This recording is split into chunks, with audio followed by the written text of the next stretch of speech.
Hello friends, CBSE class 10th और 12th को लेकर जो खबर आ रही थी कि प्राइवेट कंपार्टमेंट और इंप्रूवमेंट वाले स्टूडेंट्स का क्या होगा, तो साफ साफ स्पष्ट रुख जो है सुप्रीम कोर्ट में जाकर सीबीएसई के जो एग्जामिनेशन कंट्रोलर थे उन्होंने जाकर रख दिया है। क्या रुख रखा गया है, सीधा मैं उस पर पहले आऊं उससे पहले आपको बता दूं कि पूरा का पूरा इशू क्या है।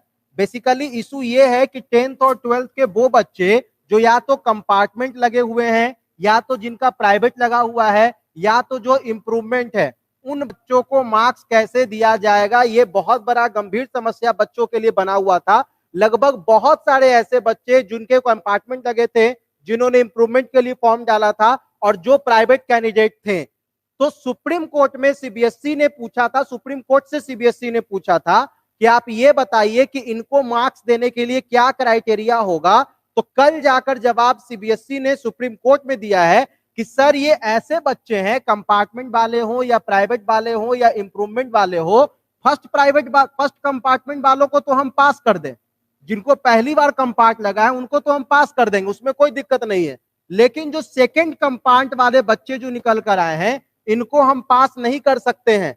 जो प्राइवेट कैंडिडेट हैं या जो इंप्रूवमेंट वाले कैंडिडेट हैं, इनको हम पास डायरेक्ट नहीं कर सकते हैं किसी भी क्राइटेरिया के अंतर्गत, क्योंकि ये किसी भी क्राइटेरिया से ऊपर है। एकदम ध्यान से समझिए, पूरी पूरी जो इशू जो सुप्रीम कोर्ट में सीबीएसई के एग्जामिनेशन कंट्रोलर ने बताई है वो मैं आपको बता रहा हूं। उन्होंने बताया कि इंप्रूवमेंट वाले वैसे बच्चे होते हैं जो ऑलरेडी पास्ड हैं, उनको फेल हमने किया ही नहीं, वो तो पहले से पास हैं।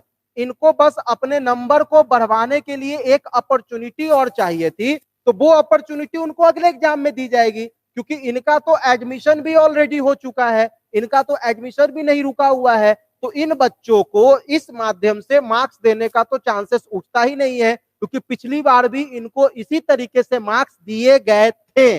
आपको याद होगा, पिछले बार भी एग्जामिनेशन बहुत सारे पेपर के नहीं हुए थे, उनको मार्क्स इसी क्राइटेरिया के बेसिस पे दिए गए थे।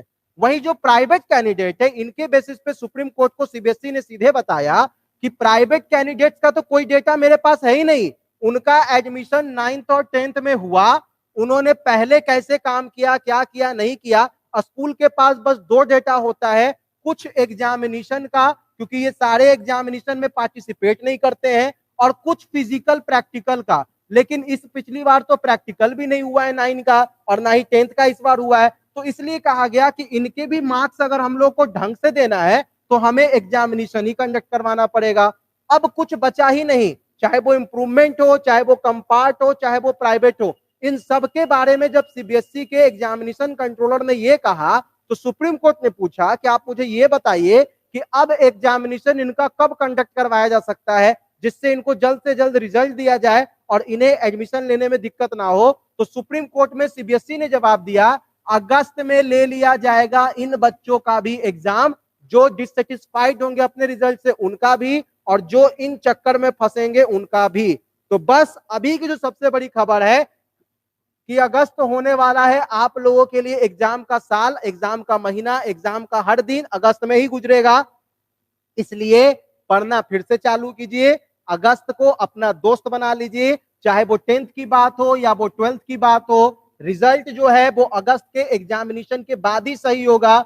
जो बच्चे पास भी हो जाएंगे, वो जब तक एग्जाम खुद से नहीं देंगे उनको सेटिस्फैक्शन नहीं मिलने वाला है। तो सेटिस्फैक्शन के लिए पढ़िए, एग्जामिनेशन अगस्त में होगी, और मुझे पता है जो पढ़ने वाले बच्चे हैं या जो प्राइवेट कंपार्टमेंट या इंप्रूवमेंट के चक्कर में फंसने वाले बच्चे हैं, वो जरूर एग्जामिनेशन देंगे और अपने रिजल्ट को बेहतर नहीं शानदार बनाएंगे। फिलहाल बच्चों इतना ही, घबराना नहीं है, सब लोग आपके साथ है, लेकिन जो सच्चाई है वो सच्चाई बताना हमारा पहला काम होता है। तो हमने वो सच्चाई बताई जो कल सुप्रीम कोर्ट में सीबीएसई के एग्जामिनेशन कंट्रोलर ने बताई। फिलहाल इतना ही, धन्यवाद।